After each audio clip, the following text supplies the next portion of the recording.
Quem não tiver não tem problema. Filipenses 2, 5 a 8. É bom quem quiser marcar, né? Tudo mais. Fica marcado aí na Bíblia. Eu já vou deixar aqui o texto. E a gente vai tentar ali entender esse texto no sentido original dele, no grego. Porque é um texto que ele já foi usado algumas vezes de maneira errada, né? Eu tentei abordar ele um pouco ali quando eu postei lá no Instagram. A única postagem que tem no Instagram da confraria, né, do Testosterona é sobre esse texto, mas é bem basiquinho mesmo. Vamos ler? Filipenses 2, do 5 a 8. Tem em vós o mesmo sentimento que houve também em Cristo Jesus. Pois ele, subsistindo em forma de Deus, não julgou como usurpação o ser igual a Deus. Antes, a si mesmo se esvaziou, assumindo a forma de servo, tornando-se em semelhança de homens, e reconhecido em figura humana. A si mesmo se humilhou, tornando-se obediente até a morte e morte de cruz. Cara, esse texto aqui, ele ficou martelando na minha cabeça quando eu fui criar, quando estava criando, né, o projeto, porque o nome não tinha definido ainda. A gente usou o nome do professor Serano por causa daquele grupo que a gente tem lá de. O André não sabe, né? A gente tem um grupo lá no WhatsApp que a gente usava para poder se comunicar quando ia ter oração na segunda-feira, né? Tudo mais. Ou conversar entre a gente, né? Os amigos. Nem todo mundo estava no grupo participar das orações, mas a gente se comunicava por lá. Só tem homem. E eu criei esse nome brincando. Não, cara, é só de homem, né? Professor Serano, então. Eu criei lá. Deus me deu esse dom de criar nomes. Cara, eu, quando eu juntei lá o pessoal que tá à frente, né? O Binho, o Weber e o Juan, eu falei, olha, tem esses nomes aqui, eu gosto do Testosterona, mas tem esses nomes aqui que eu vou sugerir e tudo mais. Aí o Binho falou, bom, eu gosto do nome Testosterona, acho que cabe. E aí o Weber também, bom, beleza, pode ser isso aí, o Juan, bora, então vai ser esse mesmo. Mas o nome seria de menos, até que Deus começou a martelar no meu coração essa passagem. Porque testosterona a gente sabe que é o hormônio masculino, certo? E, por algum motivo, ficou batendo na minha cabeça. Esse texto que, o sentimento que ele está falando aqui não é hormônio, tá? Eu vou explicar um pouquinho o que é esse sentimento aqui, mas antes, eu vou fazer um caminho ao contrário. Eu vou partir do 7 ao 8 para voltar para o 5. Não sei se vai ficar confuso, mas vai dar certo, eu creio em Deus que vai. Beleza? Se alguém tiver alguma dúvida, pode mandar. Eu não sei se vai demorar, eu acho que não, porque a intenção é ser aplicável para a gente, mas preste bastante atenção, porque é o que eu vou falar aqui vai ser algo importante, sério, e pode ser é, é, essencial para a gente poder avançar nesse propósito que a gente está aqui, que não é sobre nós, beleza? No versículo 7, fala que antes, a si mesmo, se esvaziou, né? Esvaziou, no grego é keno, ou keno, é difícil de falar, apesar de ser uma palavra pequena, um pouco complicado de pronunciar. Quer dizer, esvaziar, né, tornar vazio, ele abrir mão da igualdade dele com Deus, da forma de Deus, ou então anular, ele vai se tornando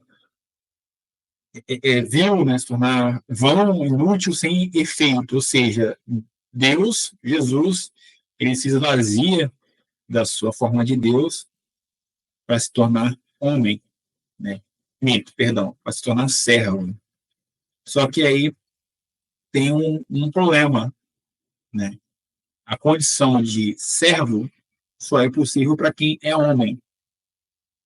Deus não pode ser servo, porque ele é o quê? Deus é Senhor. O Senhor não pode ser servo e o servo não pode ser Senhor. Então, a consequência é assumir a forma de servo, que no grego é doulos, ou seja, escravo, homem de condição servil, né? Alguém que se rende à vontade de outro, aquele que ele aceita o serviço para estender, avançar, para ser aceito, né? E avançar a sua causa entre os homens, e dedicada ao próximo, em detrimento dos seus próprios interesses, ou seja, alguém que não tem vontade. Ele anula a sua vontade para seguir uma outra vontade. Ele tem sua vontade anulada, ou anulada, né? Mas o sentido aqui não é no sentido de obrigação, porque primeiro ele se esvaziou. Então, se ele está assumindo a forma de servo, ele não foi imposto isso sobre ele. Não foi por obrigação. Foi por servidão, vontade e seu próprio livre sentimento, né? Sua livre expressão. E aí, a gente entra aqui nessa grande questão que eu falei. Para se tornar servo, primeiro ele precisa se tornar homem, certo? Por isso eu grifei aqui os ladeou, servo e semelhança de homens. E você entra aqui no versículo 8. Assim mesmo, similou. Similou é tapinho, ou tapinho. Difícil também. Não sou formado em grego, não sou limitado, mas eu quero trazer esse sentido para vocês aqui. Que é ele se rebaixar na condição humilde, reduzir a circunstância mais pobre.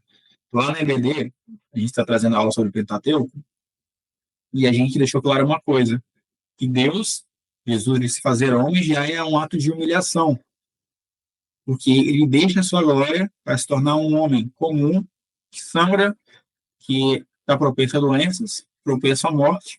Então, mesmo que ele se viesse num berço de ouro, numa família rica, ainda seria humilhação, porque a humilhação dele não foi a cruz, foi se tornar homem.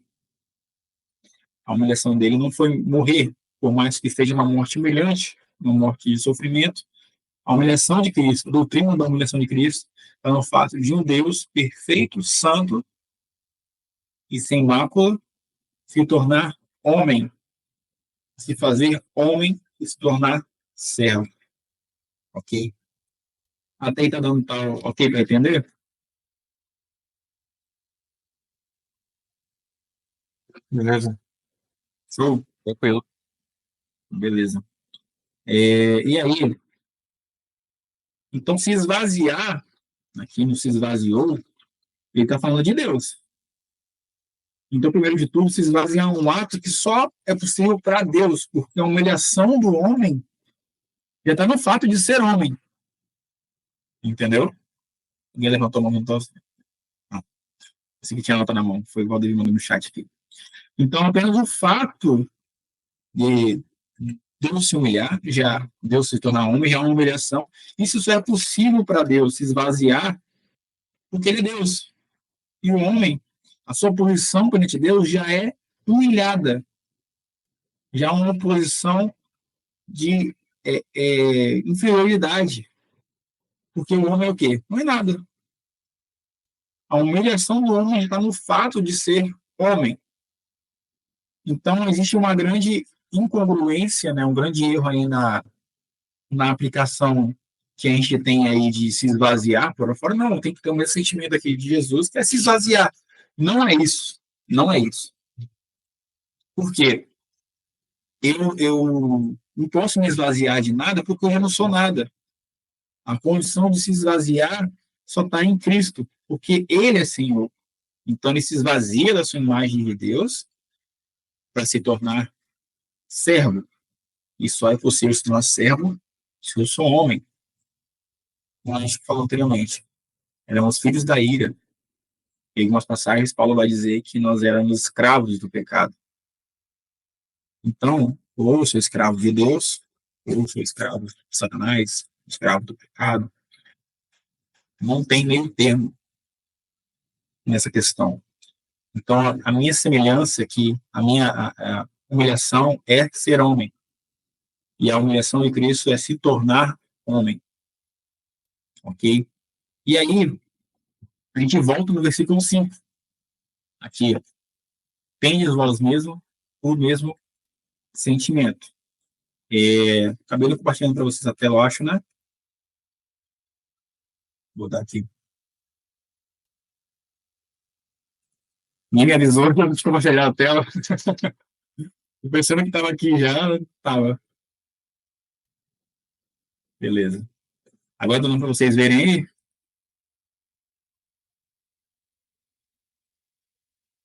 Agora tá dando. E a explicação tava tão boa que nem tá precisando, você viu, né? Né? Não, que bom, que bom. Porque eu grifei que vai ficar mais fácil. Então, só recapitulando. Se esvaziou, ou seja, Canon se tornou vazio, se anulou, se privou da sua força, da sua onipotência, se tornou inútil, que é a condição do homem, para se tornar servo, assumindo a forma de servo. Mas só é possível se tornar servo se ele se tornar homem. Então, ele se Canon para se tornar, assumir a forma de doulos, servo, para se tornar em semelhança de homens. Eu não peguei homens aqui no grego, não precisa uma tradução para homens, é necessário. E aí, assim mesmo, se humilhou, né, tapeino, se rebaixou nessa condição de homem. E aí ele se torna obediente. E aí, a gente entra num ponto aqui, que é o sentimento. Que sentimento é esse? Vou até passar aqui. A palavra para sentimento aqui é phronesis, que é a phronesis de Cristo. Depois eu vou passar para vocês as referências disso aqui. Não é algo novo, tá? Mas isso aqui é só uma introdução, porque eu vou trazer para vocês. Porque o phronesis, algumas linguagens, né, usam algumas passagens, Bíblias, acho que a NVI, se não estou enganado, ela usou atitude ao invés de sentimento, aqui no versículo 5. Então, sentimento não é uma boa tradução. Por quê? Ela se implora demais. Phronesis tem um sentido até aristotélico, porque era uma palavra usada pela filosofia grega. Então, é uma sabedoria prática, na verdade. Então, eu não tenho apenas um sentimento. Porque eu posso ter o sentimento e não fazer nada, certo? Eu posso me sentir mal por uma criança passando fome, mas eu posso não alimentar ela. Eu posso me sentir mal por uma mulher sendo agredida, mas eu posso não ajudar ela. Eu posso me sentir mal por um cachorrinho que foi atropelado na rua, mas eu posso não fazer nada, não fazer uma denúncia, não acolher. Eu posso me sentir mal pelo meu irmão que está em pecado, mas em nenhum momento confrontar ele. Então, o sentimento não basta. Não está totalmente errado, só que não existe uma palavra no português para corresponder essa palavra phronesis no original grego. Então, não basta esse sentimento. Por quê? E aí a gente vai entrar em outra passagem. Romanos 7, 15 a 16. Uma passagem bem famosa, tem música do Oficina G3 sobre isso. Vamos lá? Porque sei que em mim, isto é, na minha carne, não habita bem nenhum, pois o querer o bem está em mim, não, porém, o efetuá-lo. Porque não faço o bem que prefiro, mas o mal que não quero, esse faço. Paulo aqui está trazendo uma condição do homem miserável, né? A teologia do homem miserável aqui. Então, ter apenas o sentimento, eu vou continuar sendo esse homem miserável. O sentimento não ajuda isso, porque uma hora eu vou acabar fazendo o que é abominável para Deus. Ou posso estar vivendo, começar me sentindo mal pelo que está acontecendo, ou querendo fazer o certo e não fazer nunca o certo. Então, se eu permaneço assim, eu vou continuar dando desculpas aos meus pecados, vou maquiar uma religiosidade bonita visivelmente, e de uma boa impressão para os homens, né, para as pessoas, mas eu não vou ter uma vida plena no meu íntimo. Eu não vou ser um homem de oração, eu não vou ser um homem que nem vai orar antes de comer, que é o mínimo, né, porque quem ora antes de comer? É animal, cachorro, gato. A gente, como filho de Deus e homens de Deus, a gente agradece, né, não perde a oportunidade de agradecer a Deus pelo alimento. E aí, Cristo, ele não fez nada por obrigação. Ele fez porque ele queria fazer. Phronesis é uma perspectiva de vida, né, na vida nossa, que é para apontar para a glória de Deus. Não para o que a gente quer, não para as minhas ansiedades, meus quereres. Como? Você vai unir a consciência, a atitude e o sentimento. E isso é possível aqui, quando eu texto de Romanos 7, parece que não é possível. Eu acho que até, na verdade, eu errei aqui a referência, né? Botei 15, 16, mas na verdade aqui é 18, 19. Dá até para estender um pouco mais, mas ia ficar muito grande essa parte. Porque eu não quero focar no homem miserável. Porque o homem miserável, teoricamente, ele não existe mais pra gente. Certo? A ordem de Paulo em Filipenses é: tenham em vocês a fronese de Cristo, que é esse conhecimento, esse sentimento, essa atitude, essa consciência, essa virtude de Cristo. Então, o próprio Paulo seguia isso. Eu já sou humilhado, eu não preciso me esvaziar. Eu apenas preciso me tornar servo, porque eu já estou vazio. A minha condição já é precária perante Deus. A gente pode usar até a ilusão que está cheio das coisas do mundo, né? Enfim, várias coisas, mas isso tudo também é vazio. O mundo é vazio. O mundo ele é temporário. O mundo é passageiro. Só a palavra de Deus permanece. Então eu só tenho um caminho para seguir.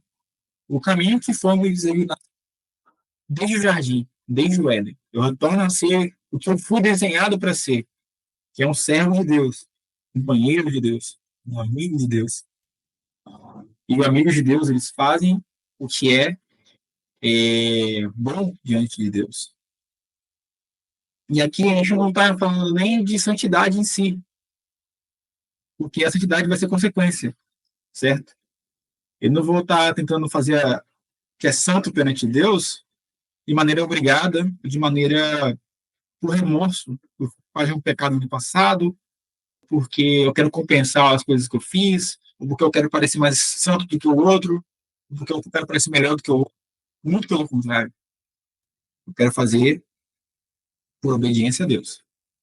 E aí a gente vai entrar num ponto que eu estou falando aqui de ser aquele que foi designado para ser o que Deus determinou. E a gente vai entrar aqui em Romanos, voltando no capítulo Romanos 15 a 18. Parece uma emenda aqui, o Isaac saiu aí, não sei se foi a internet dele. Ah, tá. Precisou sair, não tem problema não.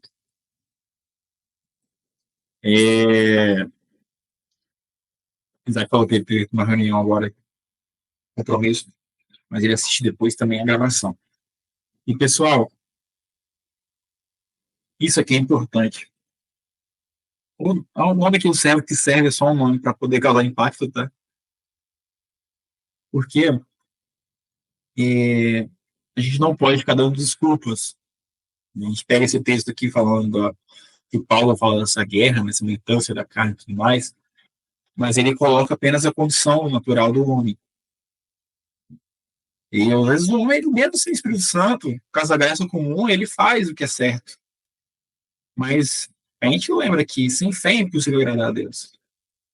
Então aqui eu tenho uma concordância entre fé, entre sabedoria, conhecimento de Deus, amor a Deus. Porque eu tenho agora a froneses de Jesus, a fronese de Cristo. E aí, a gente vai entrar aqui numa passagem, Romanos 14, vou até abrir aqui, se não tem nada, fiz algumas anotações. Romanos 14, Romanos 6, 15 a 18. Não durma, por favor. Isso é muito importante. A gente entender qual é o nosso propósito aqui na confraria. Anotei aqui, né? Na verdade. Romanos 14, botei 15 aí, 14. Porque o pecado não terá domínio sobre vós, pois não estáis debaixo da lei, e sim da graça. E daí? Havemos de pecar porque não estamos debaixo da lei, e sim da graça? De um modo nenhum. Não sabeis que daquele a quem vós ofereceis como servos para a obediência, desde mesmo a quem obedeceis sois servos, seja do pecado para a morte ou da obediência para a justiça? Mas graças a Deus, porque outrora, escravos do pecado, contudo, viestes a obedecer de coração a forma de doutrina que fostes entregues. E uma vez libertados do pecado, foste feitos servos da justiça. Ou seja, Paulo, antes de chegar no capítulo 7, antes já estava falando que o modo de vida do cristão é outro. Então, não está se contradizendo aqui. Se eu encarar essas duas coisas como sendo. Que são coisas que parecem contrárias uma à outra, né? Alguém aqui, no capítulo 6, apresenta um cristão que serve a Cristo de boa vontade, por obediência, servo da justiça, obedece de coração, e o outro que não é capaz de obedecer. Então, são duas coisas diferentes que Paulo está tratando aqui, certo? E aí, o domínio, eu grifei aqui por quê? Significa ser senhor de, ou governar, ter domínio sobre, ou seja, o pecado não tem mais isso sobre nós, não tem influência nesse sentido. Ele tem influência destruidora sobre toda a criação. Até Jesus voltar, ele vai, já está, o estrago que ele fez na nossa imagem e semelhança de Deus já foi feito. Só que agora, o Espírito Santo de Deus que governa. Temos responsabilidade sobre nossos estudos? Temos. Temos que moldar nosso caráter a Cristo? Temos. Só que eu não posso usar a graça de Deus como patrocínio do pecado. Porque se eu sou cristão, eu obedeço de coração.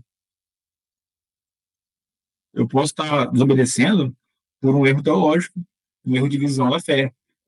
Mas, se isso é apresentado para mim de forma certa, como estou trazendo para vocês aqui, que a graça de Deus capacita a gente a fazer, a obedecer de coração, então não tenho desculpa sobre pecar. Eu não tenho desculpas para achar que eu posso pecar à vontade, porque a graça existe. E aí, no versículo 17, ele fala ali outrora, ou seja, nós fomos, é passado, e já passou. Nós éramos escravos do pecado. A gente tem que tomar muito cuidado com os pecados que a gente ainda cai. Não falando que você não é crente, porque você caiu no pecado de novo. Mas a gente não pode achar que a gente é o Superman da santidade. Aí que é onde a gente separa entre quem é fraco e quem é maldoso. Por que eu estou dizendo isso? O irmão fraco é aquele que você vai chegar pro cara e falar, cara, o que está acontecendo? Conta pra gente. Antes de acontecer a coisa pior, conta, cara. Se confronta em amor. E como falei no começo, quem está sendo maldoso, canalha, enfim, a palavra que você quiser usar, como eu trato esse cara? Então, preciso saber ter essa consciência, esse discernimento sobre com quem eu estou lidando. Com uma pessoa fraca na fé, que não está demonstrando, não está se abrindo, né? Ou uma pessoa que se já confrontou 2, 3 vezes sobre a mesma coisa. E aí abre um ponto de atenção. Esse cara está usando a graça dele como a graça de Deus como patrocínio do pecado. É um ponto a se observar não só na comunidade da fé, mas é questão de caráter. É muito fácil falar que é demônio. É muito fácil falar que é culpa do diabo. Que é, como se não estou enganado, é o Teófilo Hayashi que fala isso, que é mais fácil, né, expulsar o demônio do que tratar o caráter. O demônio a gente expulsa. Agora o caráter tem que ser tratado, ser moldado. Demanda tempo. E aí, a gente entra em mais uma questão aqui, que é do libertados. Né? Foi feito de coração, uma vontade concreta. Libertados é eleitoro, muito difícil essa palavra. É tornar livre, colocar em liberdade do domínio do pecado. É a mesma palavra que é usada em João 8,36, que é se pois o Filho vos libertar. E como a palavra de Deus ela não deixa nada passar. Ela conecta o que tem que ser conectado. Então, o pecado, liberto do pecado, a amartia, amartia, né? Que é errar o alvo, estar errado, desviar do caminho de retidão. E esse caminho, esse constante caminho de erro, ele não vai existir mais. Porque eu fui libertado desse nosso caminho. Agora eu tenho a mente de Cristo, né? Agora eu tenho que exercer a fronese de Cristo. E aí, fomos feitos servos, doulos da justiça, que é de caiozine, depende aí da pronúncia, não sei, é difícil mesmo. No sentido amplo, ele vai, quer ser como deve ser. A justiça nada mais que fazer aquilo que deve ser feito e trazer à tona aquilo que deve ser naturalmente diante de Deus. Uma condição aceitável para Deus. É, é tratar de modo pelo qual o homem pode alcançar um estado aprovado por Deus. Então, em várias aplicações aqui na justiça. Mas, servo da justiça é isso. Você agora é um servo da justiça de Deus. Não justiceiro. São duas coisas diferentes. Por quê? A justiça de Deus é a seguinte: se eu estou arrependido, eu tenho perdão. Eu sou amado. Se eu não me arrependo, se eu continuo em rebeldia, eu não nasci de novo, provavelmente. Se eu estou em rebeldia contra Deus, ou se eu estou em rebeldia contra lideranças, ou contra meus amigos, ou contra repreensões. Por exemplo, alguém que não aguenta ficar numa igreja porque toda vez que ela é repreendida, ela sai. Aí ela fala, não, o problema tá naquela liderança, ok? Sempre o problema são os outros, nunca é ela mesma. E é um tipo que acontece, né? E aí, a gente vai entrar na questão da integridade aqui, que a justiça também pode botar, né? Uma virtude, pureza de vida, pensamento, sentimento, ação correta, virtude, né, que dá a cada um que lhe é devido. São essas implicações. E este é o servo que serve. A nossa inspiração é esse Deus, Jesus, Deus que se fez homem, e teve a vontade de se tornar servo, e para isso ele precisaria ser homem. Todo servo é homem, mas nem todo homem é servo. A diferença está aqui na obediência de Deus, a obediência a Deus. E a gente entende a nossa humilhação natural, nossa fronesis agora se torna, na verdade. Nossa humilhação natural vai se tornar nossa fronese, atitude, consciência e vontade, obediência, semelhante à fronese de Cristo. Então eu não tenho desculpa para dar. Eu não tenho argumento com o Senhor. Ele é quem manda, ele é quem dirige. Meninas vão dar desculpas. Meninos vão criar problemas, homens resolvem. E Jesus é um homem perfeito que resolve essa questão. É um homem perfeito que paga o nosso boleto. Ele diz que está feito e está consumado. Então, a fronese de Cristo é essa. A fronese de Cristo é nos tornarmos semelhantes a Cristo em conduta de vida, em pensamento de vida. Em toda a palavra de Deus. Não apenas o que Jesus disse na palavra. Porque algumas pessoas fazem essa ignorância bíblica, né? Fala que como é que eu posso dizer? Que a chave hermenêutica da Bíblia é Jesus Cristo. Na verdade, a Bíblia se interpreta. O texto ele vai dizer o que tem que ser dito. E aí, a gente pode encarar aí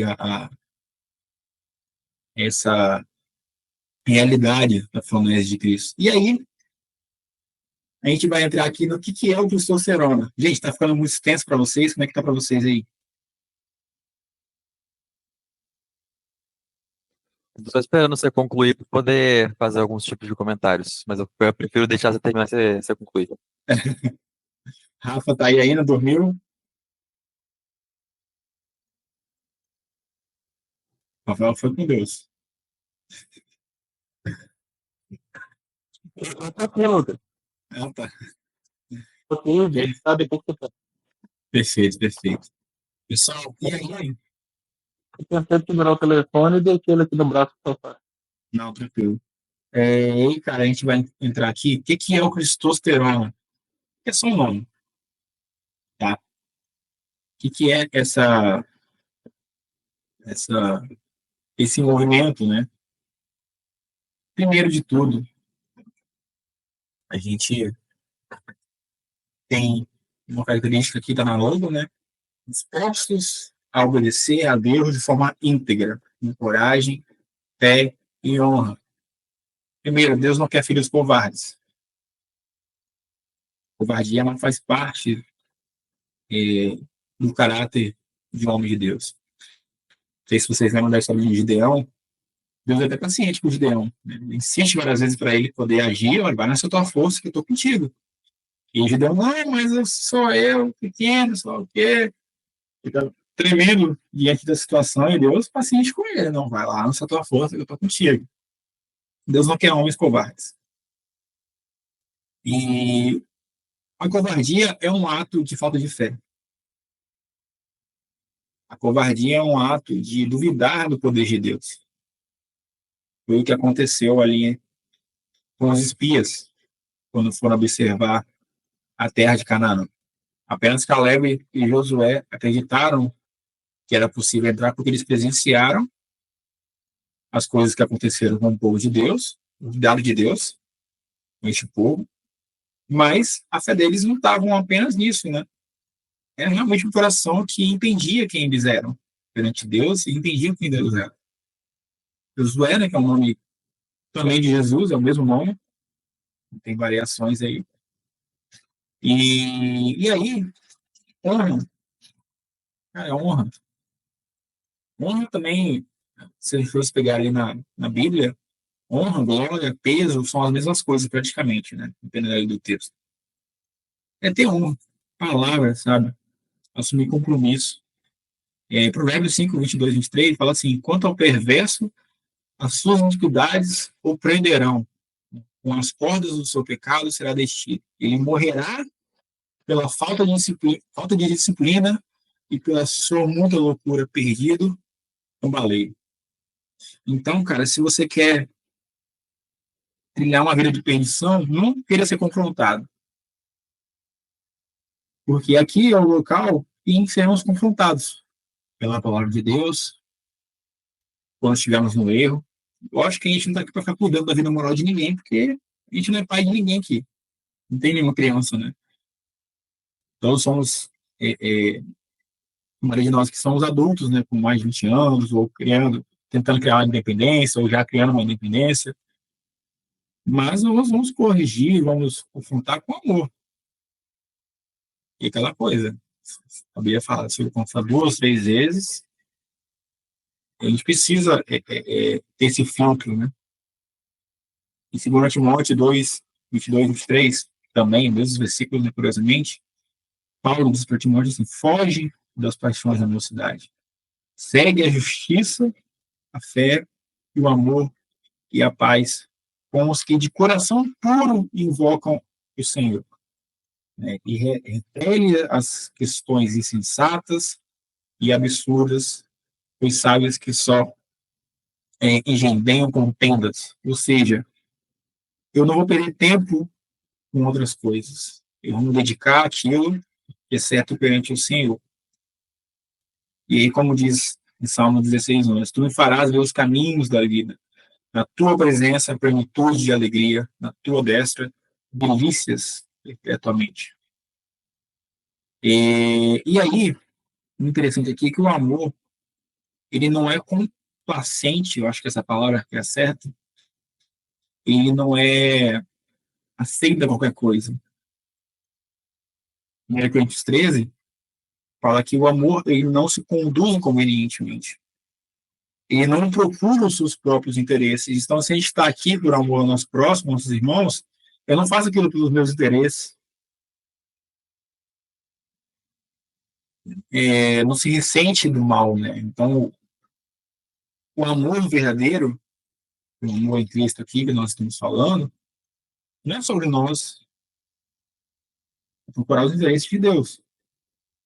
E a justiça, que ele fala para Timóteo aqui, Paulo também fala no versículo 6, não se alegra com a injustiça, mas se regozija-se, na verdade, com a verdade.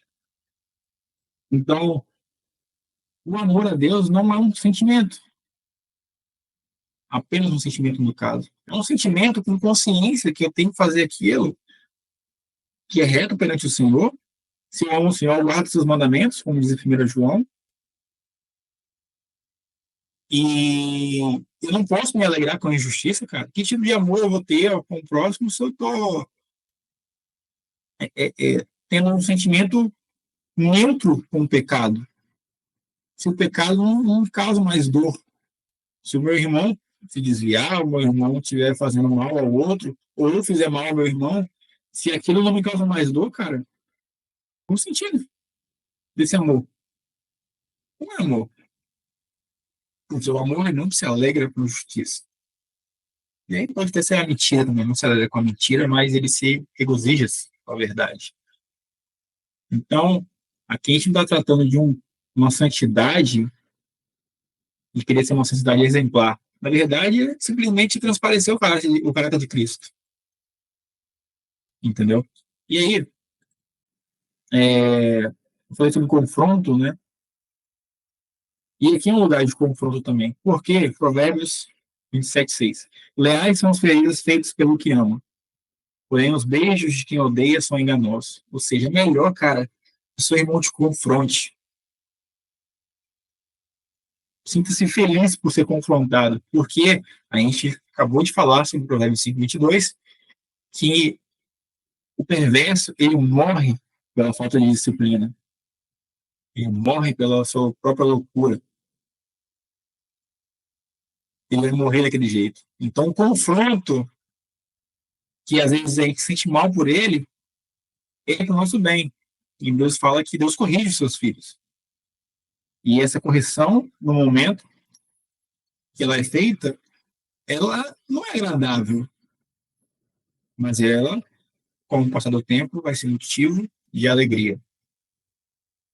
Ok? Passando uma moto que agora você deu para ouvir. E aí, falando de Froneses,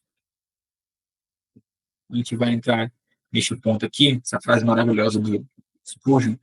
Se Cristo morreu por mim, eu não posso brincar com o mal que matou o meu melhor amigo. Jesus Cristo é nosso melhor amigo. Pedro, ele, no momento, tentou impedir a crucificação de Cristo. Né?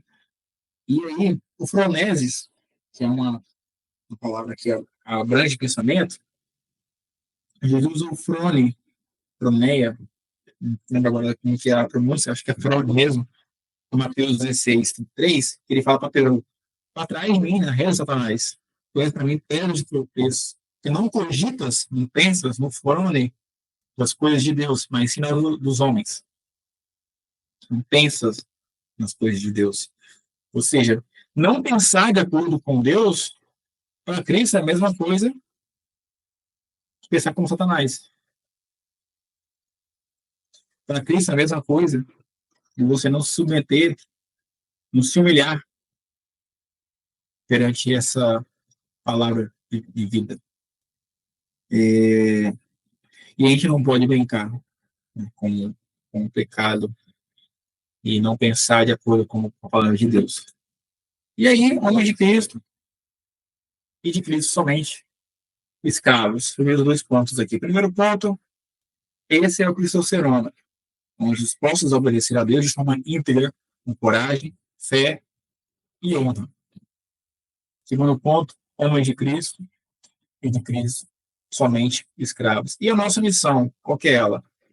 O resgate da virilidade da fé através do homem perfeito, que é Jesus Cristo. Cristo foi viril na sua vida aqui. Cristo se fez homem. Ele mostrou como ele era o homem perfeito. E ele ainda é o homem perfeito a se seguir. Aquele que se revolta com a injustiça, e aquele que se compadece dos mais fracos, e aquele que sente amor pelos que foram abandonados. Então, Esse é o nosso exemplo de homem perfeito, é Jesus Cristo. Temos exemplos à nossa volta de pessoas piedosas. Paulo fala para imitar ele como ele imita Cristo. Então a gente precisa assumir essa responsabilidade de imitar Cristo, de ter a fronese de Cristo em nós. Essa consciência, esse sentimento, esse anseio, essa vontade de viver de acordo com a vontade de Deus e ser obediente a Deus. Porque toda essa fronese vai levar a nossa obediência perante Deus. Porque nós já fomos humilhados, já somos humilhados por nossa condição natural. E aí, gente, eu queria finalizar com uma frase do próprio livro que a gente está lendo, do Richard Phillips, que está no primeiro capítulo, que ele fala assim: os homens devem entrar no mundo que Deus criou como os homens que ele nos fez para ser, senhores e servos sob sua autoridade, a fim de que possamos cumprir o nosso mandato. Amém? 1 Reis 2:2. Se homem, comporta-te como homem, seja forte. Palavra de Davi para Salomão, antes de Davi morrer. Davi, que não foi um exemplo assim de pureza, cometeu um abuso, um assassinato, um abuso de autoridade também. E a gente viu qual foi o fim, consequência do seu pecado. E ele foi perdoado, mas teve as consequências do seu pecado, porque a santidade de Deus não é algo para se moldar ou se brincar. Amém? E, meus irmãos, queria saber de vocês, esse é o Cristosterona, essa é a ideia da confraria, um lugar para moldar o nosso caráter, a fronese de Cristo em nós. Queria que vocês explanassem aí com a percepção de vocês e o compromisso de vocês aí participar com a gente. Primeiro, fala aí, alfabética, fala aí, André. Você falou que queria falar também.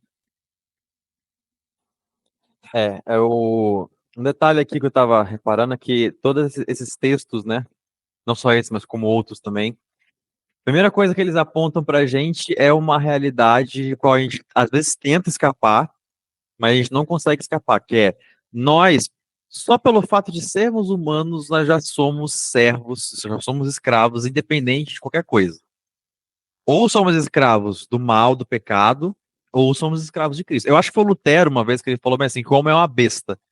E ele pode escolher se ele vai ser montado pelo diabo ou se vai ser montado por Cristo. Algo assim, mais ou menos, exatamente essa frase, mas ele revela exatamente isso, essa condição. A gente não tem escapatória, é escravo, ou de um ou de outro, né? E nesse texto, principalmente o texto de Romanos 6, é um chamado para que a gente tenha noção disso e de que a gente passe a querer cada vez mais ser um escravo da justiça, um escravo de Cristo. Porque se a gente fizer isso, a gente vai estar liberto do pecado. Esse texto é interessante porque ele, nos todos os 5 primeiros capítulos antes de Romanos, ele sempre frisa bastante de que toda a salvação não veio através de obras, veio através da fé. Nunca através de obras, nunca através de alguma coisa que a gente fez. Os judeus que têm a lei também não têm salvação garantida, os gentios também não. Porque nada é baseado naquilo que a pessoa faz, mas sim pela fé. Dá o exemplo de Abraão e tudo mais. Só que o próprio Paulo já sabia que isso ia dar margem pra gente ficar falando assim, já que agora é pela graça e pela fé, então eu não tenho mais que seguir mais os mandamentos de Deus, não tenho mais que obedecer, não tenho mais que cumprir com a minha santidade, né? E ele fala, não, senhor, isso aí não tá errado, porque a gente sempre vai ser escravo de alguém.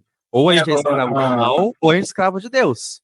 Ele já usaram essa desculpa, né? Em 1 Coríntios 6, o povo de Corinto estava usando essa desculpa para poder pecar. Porque eles faziam isso em relação à relação sexual, né? E eles falavam, olha, tudo me é lícito. Aí Paulo responde, mas nem tudo me convém. Porque eles encaravam o sexo em si como algo natural, como alimento. Se você pegar o texto ali para se aprofundar nele, isso daqui Paulo combate esse pensamento, né? Porque eles tinham vários ídolos, né? Tinham muitos templos ali de idolatria a deusas da sexualidade.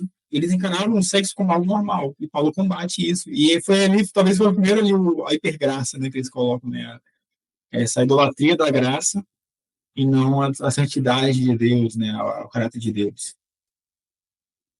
Pois é, exatamente isso aí. E ao longo do texto desse capítulo 6, ele vai dizer que a gente tem que ser escravo da justiça, até no 19 fala, escravo da justiça para a santificação.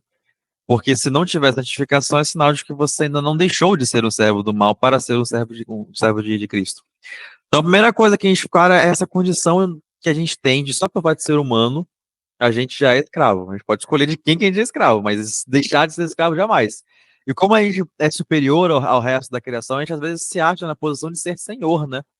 A gente acaba tendo um sentimento parecido até mesmo com o de Lúcifer, né? Que era servo e queria ser o senhor de tudo. A gente tem muito esse sentimento às vezes, mas a Bíblia sempre nos confronta com essa realidade, que nós, independente de qualquer coisa que a gente faça, a gente é servo.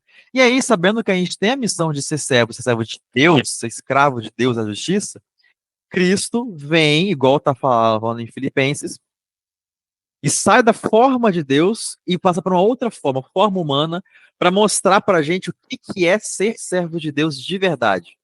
A grande missão dele veio justamente para poder, antes de morrer, passar um tempo para poder dar exemplo para a gente do que é que Deus queria da gente, do que é ser de verdade um servo de Deus, um escravo de Deus e da vontade de Deus e não própria, entende?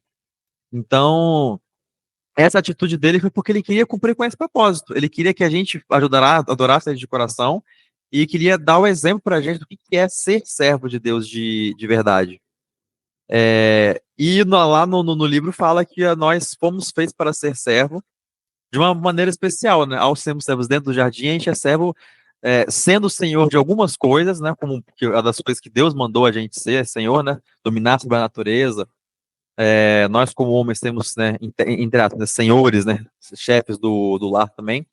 Mas o tempo todo a gente tem essas coisas debaixo da gente para servir. O tempo todo a gente tem que lembrar que a gente tem essa condição, entendeu? De ser servo, apesar de ter uma maneira especial, né? A gente tem a missão de cultivar e de guardar, não para nós, mas para Deus. Que a gente tem essa missão de servir a Deus e de ter esse propósito. Espero que aqui ao longo dos tempos, né, nas reuniões aqui da confraria, a gente entenda cada vez mais essa missão de ser servo, porém servo de Deus, que implica em muita coisa diferente do mundo, né? É isso. Eu tentei ativar a palavra dele aqui na. Você estava falando, mas não achei, não. Fala aí, Rafael.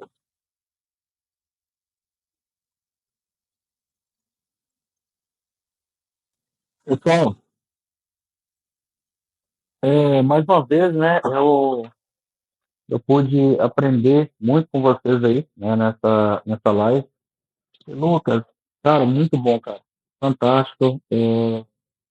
Eu, de verdade, estou muito feliz, cara, por você, né, pela sua evolução, né, ver o quanto que você está bem, o quanto você tem crescido espiritualmente, o quanto Deus tem abençoado a sua vida para estar abençoando a vida de outras pessoas, né, através do ensinamento, tanto no EBD quanto da iniciativa dessa live aí. E, cara, mais uma vez, muito bom aí esse tema que você nos trouxe. E esse livro, você compartilhou ele no grupo, ele está em PDF? Tá em PDF, mandei lá no grupo. Eu vou tentar. Eu posso mandar para você depois aqui no privado aí, pra você não ficar procurando lá, eu te mando. Por favor, eu vou ter que encerrar minha participação aqui. A Jenny está aqui há uns 15 minutos mandando mensagem, é porque eu tinha falado com ela que até umas 9h15 eu já estava liberado. Aí está com tanta coisa para falar que saiu para resolver questão de vestido hoje, aí está só nessa pegada. Não, faz o seguinte, Mas, pra não ficar fora, eu vou tentar encerrar por aqui. Eu acho que o Claudio está no ônibus ainda, não sei se ele. Tá que você não fala, Liliana? Chegou? com o André aí. O André, muito, muito bom, cara, essa situação aí, te conhecer. E Deus possa nos proporcionar aí uma oportunidade quando a gente fizer essa live, a gente fizer essa reunião, melhor dizendo, presencial, possa ter oportunidade de estar participando com a gente, viu? Satisfação. Prazer é meu. Obrigado. Vai ser bate-papo, churrasco, louvor, palavra de confronto E oração, cara. Que homem de Deus ora, né? Só o melhor. É ele. Ela- Mas, cara, principalmente também. Rafael, só vou pedir aí as considerações finais do Valdeir. Se quiser esperar ele falar para encerrar aqui. Eu vou vai ser rapidinho aqui antes de encerrar, mas vai ser coisa de 2 minutos, para vocês poderem entender uma parada. Valeu, Valdeir. Apenas replicar tudo que você está falando aí, né?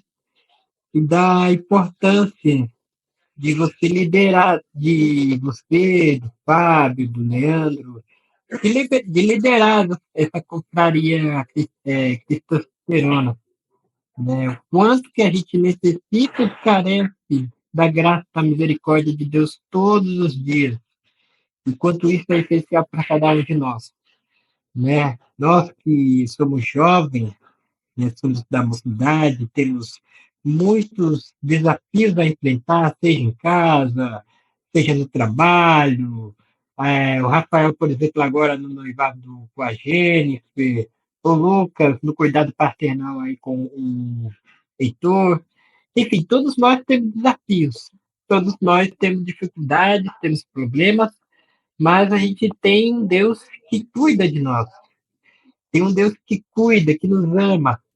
Lógico, a gente tem que ser confrontado pelos nossos pecados, temos que ser confrontados pelos nossos pecados, afinal, todos nós, como diz não sei se foi o salmista ou foi o profeta Isaías, né, que o pecado fez a separação entre nós e Deus, né, e isso nos dá a convicção de quanto a gente precisa e carece da graça e da misericórdia de Deus todos os dias. E esse grupo vem bem a calhar, né? Vem bem no momento oportuno, né? De compartilhar a palavra, de compartilhar os ensinamentos, né? Que vem da palavra de Deus, como diz o pastor Alex, né? Toda a escritura é inspirada por Deus, né? Como diz o apóstolo Paulo em Timóteo, e o quanto isso é importante, né? E louvamos a Deus pelo Lucas, pelo Binho, pelo Leandro, por essa liderança da confraria testosterona e pela segunda-feira que já virou rotina, né? Que temos aí toda segunda-feira a palavra, a mensagem, a oração, o compartilhar histórias, compartilhar testemunho, tudo com o único objetivo de honrar e glorificar o nome do Senhor. Amém. Amém. E, irmão, eu vou, para encerrar aqui, eu vou contar uma história de 2 minutinhos, como a gente tem que levar a sério a nossa vida com Deus. Esse meu layout tá bom aqui. Não sei se ele tá. Certa vez, é uma história real, tá? O pastor ele confrontou um irmão da igreja que ele dava carona para as irmãs da igreja. Era ele no carro, né? Ele sozinho no carro. E aí, a esposa desse cara, ele era casado, veio confrontar esse pastor. Ele falou: como assim? Você está duvidando do meu marido, ele é um homem de Deus. Mas aí, né, a gente tem que entender também que a gente não é super-homem. A gente não pode achar que, tô bem, né? Tô firme em Deus e vai. Tem hora que a gente vai até lá em cima. Super homem gospel, super evangélico, né? A Jezabel vai vir, você vai repreender ela, fala: sou evangélico, sou de Deus, e ela vai embora. Mas vai ter hora que você vai estar fraco. Você vai correr com a toalha nas pernas igual José, correndo a mulher de Potifar. E aí, cara, a gente precisa ter maturidade nessa questão e aprender a fugir. Olha o que aconteceu. Essa mulher confrontou o pastor, porque ele confrontou esse marido dela. Não gostaram do que aconteceu, eles saíram da igreja. Passou um ano, o pastor ficou sabendo, e esse cara continuou dando carona para as irmãs da igreja, nessa outra igreja. E aí, cara, esse cara foi para um motel com uma mulher. uma dessas aí da igreja. Rapaz, essa história aqui é pesadíssima. A mulher manifestou o demônio no motel. E aí ela chegou, desgraçado, te avisei que ia te pegar, sei lá o quê. Imagina a cena, cara. Imagina a situação. Eu não sei vocês, eu provavelmente daria um piripaque. Porque a Bíblia diz que o diabo fica ao nosso derredor, buscando a quem tragar. É tolice e burrice ignorar o fato que nós temos um inimigo. Nós falamos muito que nós somos nossos piores inimigos, certo? Mas é burrice ignorar o fato que nós temos inimigos. E quando homens se manifestam, se reúnem, o diabo fica ainda furioso. Por quê?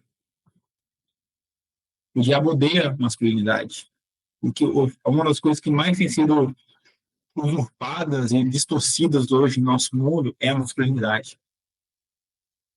Dentro da igreja, dentro da sociedade, homens ficando cada vez mais afeminados, não no sentido da voz grossa, essas coisas, porque isso aí é questão. Tem questão de hormônio também, enfim. Mas existem ideologias demoníacas, existem pensamentos demoníacos por trás disso tudo. Em querer. E aí tem o pessoal que não quer parecer homem demais, porque tem medo de parecer aquela imagem tóxica, mas Jesus não era tóxico nesse sentido.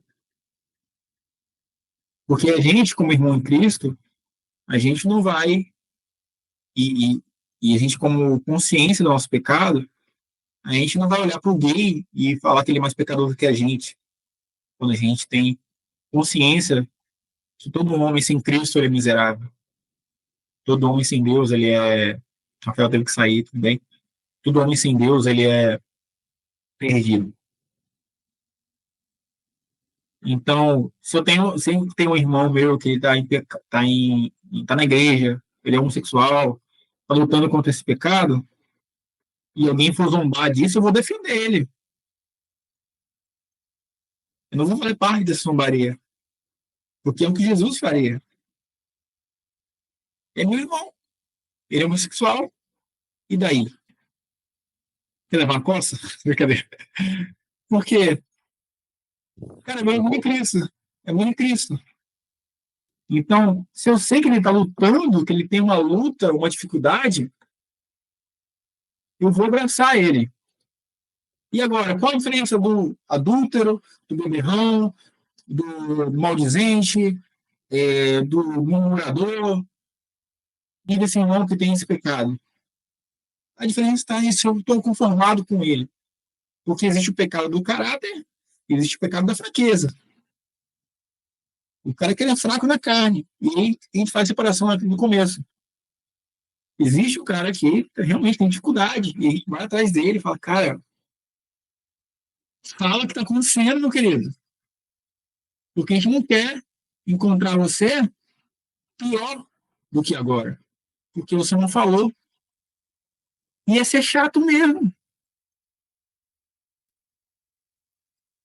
Jesus fala que nós seremos conhecidos por amarmos uns aos outros. Nós seremos conhecidos. E também seremos perseguidos por causa do nome dele. Os apóstolos foram. Então, querer ser um crente agradável nesse ponto, em detrimento da humilhação de um irmão, cara, é uma fé vã. Estou dando só um exemplo, tá? Como não, uma pessoa é transexual, se converteu e está fazendo aquela transição, né, de volta e tudo mais. Cara, eu vou defender essa pessoa, eu vou amar essa pessoa. Então, a gente está defendendo aqui a frontalidade de Cristo, não é uma macheza, é uma virilidade de honra de Cristo. A virilidade de Cristo não é a nossa virilidade. Porque a nossa foi deformada no Éden, na missão de Adão. Todos nós temos um pouquinho de Judas em nós, todos nós temos um pouquinho de Pedro em nós, aquela disposição, a vontade, não, Jesus, eu não vou negar o Senhor.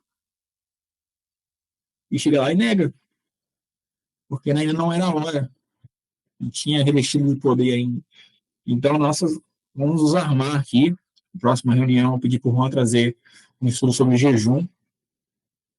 A gente, cara, vai se armar e vai levantar homens aqui, para a glória de Deus, que façam uma diferença na sociedade.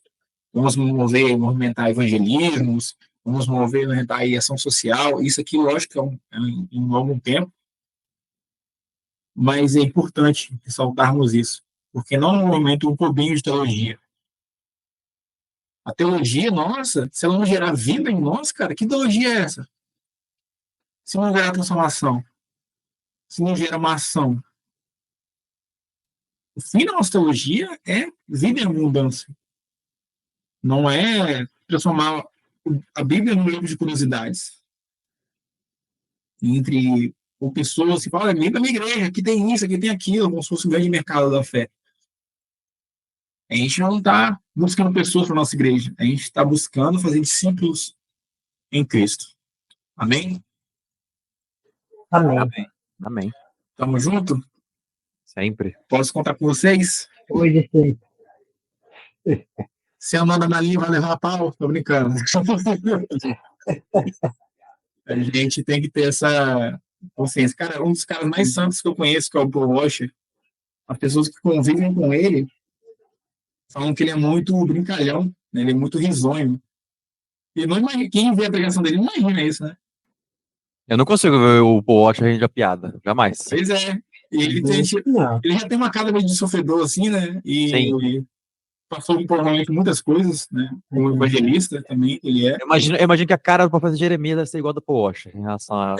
Cara, o Paul Washer, você vê, né? Ele é uma sinceridade. Ele, o John Piper, uma sinceridade muito grande. Eles não são teólogos, não são de grande teologia, assim, vamos dizer, mas é uma teologia eficaz. Uma teologia de vida. Cara, foi uma pregação chocante do Paul Washer que eu tomei vergonha e falei, cara, não sou crente, não. Entendeu? Mas a gente precisa disso, gente. Então, vamos encerrar agora. Vou orar aqui, pedir no começo pro Isaac orar. Eu queria orar com vocês aqui, para a gente clamar a misericórdia de Deus neste momento, amém? Deus, santificado seja o seu nome, meu Pai. Gratos pela oportunidade que o Senhor nos deu de vivermos mais um dia para glorificar o teu nome. Ó Deus, não estamos aqui por causa de nós mesmos. Entendemos que sem o teu amor, Deus, tudo isso é inútil, Pai.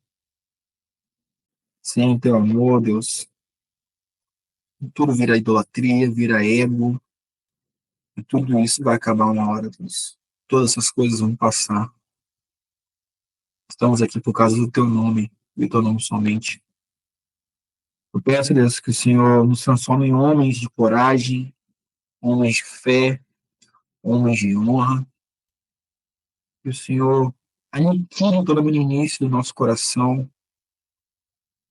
Que possamos ser homens de palavra, Deus. Santificados pela tua palavra, santificados pela verdade da tua palavra, Deus. Como Jesus Cristo orou um dia. Nós pedimos, ó Deus, que o Senhor cuide de nós, possamos criar essa integridade e a promessa de Cristo possa ser feita em nós, ó Deus. Essa disposição, essa vontade, esse sentimento de transformar em obediência, Deus. E seguir os teus mandamentos, Deus. Não por tentar parecer santo, Deus. Não por aparência. Mas por causa do teu amor por nós, Deus, que fomos constrangidos, Deus, porque o Senhor enviou o teu Filho para se humilhar, se fazer homem, e assim se fazer servo, e assim obedecer até a cruz. Não estamos aqui para apontar dedos, estamos aqui para resgatar a responsabilidade que o Senhor nos colocou. Para impactar famílias, esposas, filhos e filhas. Queremos ver pessoas testemunhando, Deus, através dessa comunidade de fé, Deus. pessoas testemunhando as suas mudanças, Deus, porque estão em contato constante, Deus, com pessoas que não vão amaciar, Deus, para o pecado. Não deixa, Deus, o Satanás nos envergonhar, Pai. Vai à nossa frente, Deus. O Senhor é nosso comandante, Deus, nosso general. Como soldados de Cristo, queremos servir ao Senhor, Deus, seguindo a Tua palavra, seguindo o Teu amor. Não somos, Deus, aquilo que éramos, ó Pai. Graças a Deus. Mas pedimos a Tua ajuda para nos tornarmos cada dia mais aquilo que nós nascemos para ser, Deus. Servos da Tua justiça, Teu amor, da Tua verdade. Não queremos ser patrulheiros da lei, ó Pai, mas queremos seguir a Tua vontade, a Tua verdade. Nos permita, Deus, chorar pelos nossos pecados, ó Pai. Nos permita ter sensibilidade, Deus, pela vida do próximo, Pai, pelas dores dos próximos que estão à nossa volta, Deus. Pelas pessoas doentes, pelos mais velhos, Deus, pelas crianças, pelas esposas, pelas viúvas, pelos maridos, pelas famílias, Deus. Porque sem famílias não há igreja, Deus. Nos ajude, Deus, a salvar nossos próprios irmãos, ó Pai. Nos ajude, Deus, a resgatar essa consciência, Deus, de pertencimento a Ti, Deus. Nós somos comprados na cruz pelo sangue precioso de Jesus. Nos guarde, Senhor. Guarde nossa semana, guarde nosso mês, guarde nossa vida, até a Tua volta, que possamos ansiar, Deus, sem medo, Deus, a Tua volta. É o que pedimos e agradecemos em nome de Jesus. Amém. Amém. Pessoal, obrigadão aí pela presença de vocês. Deus abençoe. Valeu demais. Presença, entre aspas, né? Porque a gente está virtualmente. Mas, se Deus quiser, em breve a gente vai estar presencialmente colocando em prática a churrascância, o louvor e a E a palavra. palavra e a oração. Eu vou trazer uma apresentação no dia da confraria presencial. Não sei se vai ser sobre isso aqui. Vou repetir um pouco disso aqui, né? Mas é só para o pessoal poder entender um pouco mais. Provavelmente vão pessoas que não vão ter assistido essa live, né, nessa reunião, mas acredito que é importante. Não sei se foi para vocês aí. Vamos deixar as impressões lá no grupo, tá? Para o pessoal poder ter um impulsionamento para poder assistir, né, e refletir. Beleza? Beleza. Aqui você falou que a respeito do encontro presencial ser numa sexta-feira. Por acaso é essa sexta-feira agora? Não. A gente vai marcar ainda. Ah, ainda bem, porque senão não teria como. Mas próxima sexta-feira, a partir da sexta dessa agora outra, só falar que eu coloco mais um dia aqui e vambora. Beleza? Não, beleza. Eu queria muito, cara, fazer quanto antes, né? Mas tá tendo muita programação agora esse mês. Uhum. Mas vamos ver. A gente vai acertar isso aí. Vamos estar com o pessoal lá. Importante que já pastor, o presbítero já estão cientes já desse movimento. A gente tem que também se submisso, né, às autoridades e pessoas que estão com mais maturidade, né? Mas é tudo com ordem e decência, né, para a gente poder glorificar o nome de Deus, beleza? A gente vai ter esse encontro sim. A intenção é fazer todo mês. Infelizmente não dá para fazer toda sexta-feira, seria ótimo, mas requer dinheiro, né? E eu acho que nem sempre a gente precisa fazer churrasco para isso também. A gente pode até aprender um momento de palavra mesmo. Se tiver com um orçamento mais baixo, um low budget, sai da carne do churrasco e vai passar o sítio. Vamos pro cachorro quente também. Beleza? Importante tanto faz. Por a gente ter bacon. Cada um leva um fatia de bacon. Tá ótimo. Boa. Então, gente, fiquem com Deus. Valeu, grande abraço. Lembrar de usar Coca Zero. Então, junto. Vocês aí, tá? Boa noite. Deus abençoe, viu? André, Lucas, Deus continue abençoando a cada um de nós. Boa noite, galera. Fique com Deus. Boa semana. Valeu.